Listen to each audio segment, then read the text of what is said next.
Vat jou lewe terug en begin weer om te lewe,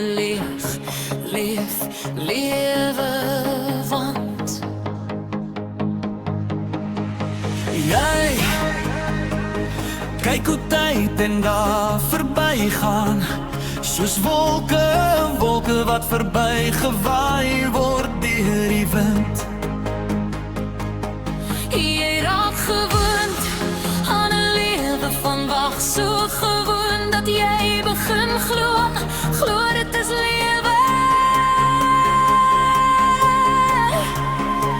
Maar dit is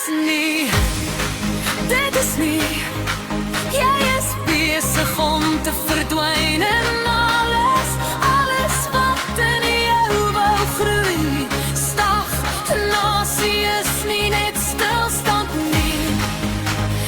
Dit is die ontkenning van wie jy bedoel is om te wees.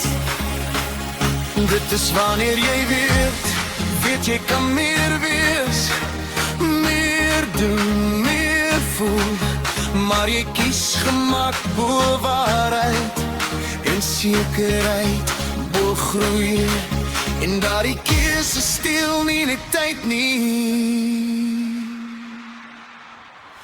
dit steel jou. Jy raak 'n weergawe, ja, 'n weergawe wat nie funksioneer, maar nie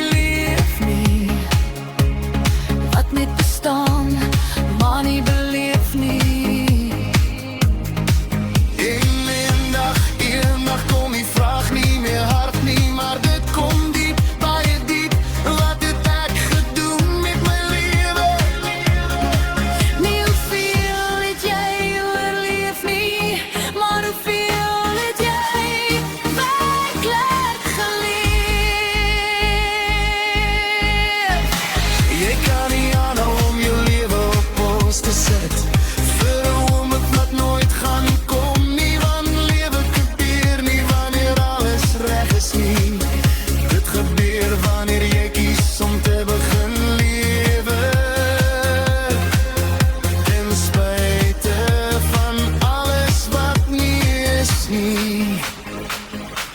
Jy is nie gemaak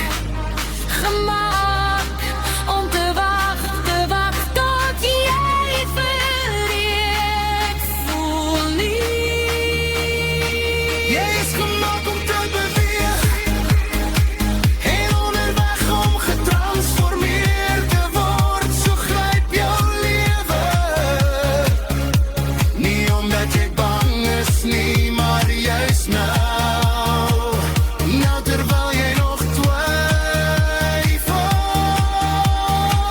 Dit is nie die vervanging van vrees nie, maar dit is beweging ten spyte daarvan. Miskien is die diepste waarheid hierdie: jy verloor nie jou lewe op een dag nie. Jy verloor dit en elke dag wat jy kies, ja, wat jy kies Om nie voluit te lewe nie.